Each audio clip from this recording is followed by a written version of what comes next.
আসসালামু আলাইকুম সম্মানিত ভাই, সম্মানিত বোন। আশা করি আপনারা সকলে আল্লাহর রহমতে ভালো আছেন। ঝিনাইগাতীতে পাহাড়ি ঢলে নেমে আসা যে মহারশী নদীর বাঁধ, এই বাঁধটি প্রতি বছরই বন্যায় প্লাবিত হয়ে ভেঙে যাচ্ছে।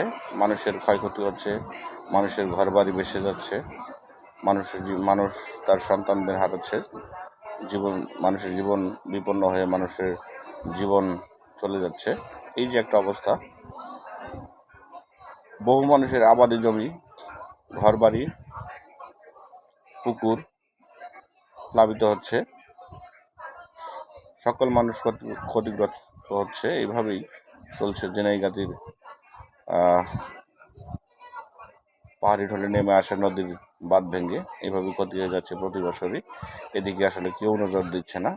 এই নদীর বাঁধটি ভালো করে পাকাকরণের যে একটা ব্যবস্থা, এটি আসলে কোনোভাবেই কোনো ভালো উদ্যোগ আমরা দেখছি না।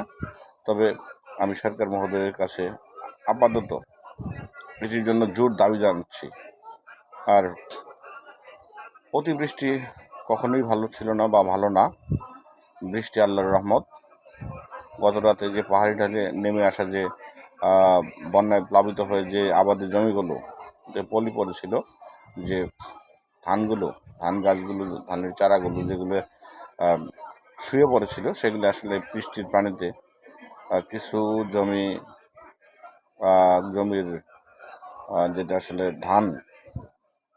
জমির ধান যেগুলো শুয়ে পড়েছিল, বৃষ্টির পানিতে ধুয়ে মোটামুটি আল্লাহর রহমতে একটা পর্যায়ে এসেছে। হয়তো কিছু মানুষ জমি ক্ষতিগ্রস্ত হয়েছে, নষ্ট হয়ে পচে গেছে অনেক ধান।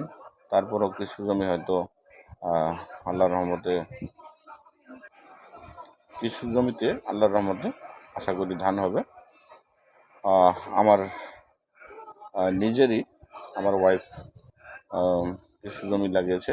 যে জমিগুলো আসলে পানিতে শুয়ে পড়েছিল, যে ধানগুলো, সেই ধানগুলো আবার আল্লাহর রহমতে বৃষ্টির পানিতে, বৃষ্টির ফোঁটায় মোটামুটি একটা অবস্থানে চলে আসছে। যাই হোক,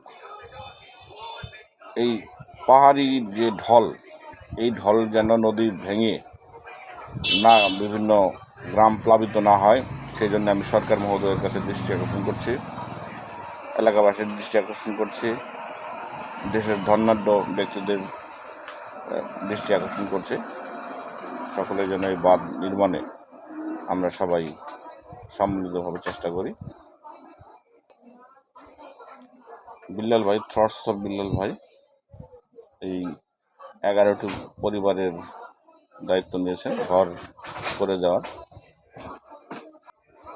ইনশাল্লাহ 11 লাখ টাকা তিনি বিতরণ করেছেন ঘরবাড়ি নির্মাণের জন্য। আলহামদুলিল্লাহ, তার এই হাতকে আল্লাহ তাআলা আরও প্রসারিত করুক, আরও বড় করুক, সেই কামনায় রইল। তার জন্য দোয়া থাকলো, শুভকামনা। আসসালামু আলাইকুম, ধন্যবাদ সবাইকে।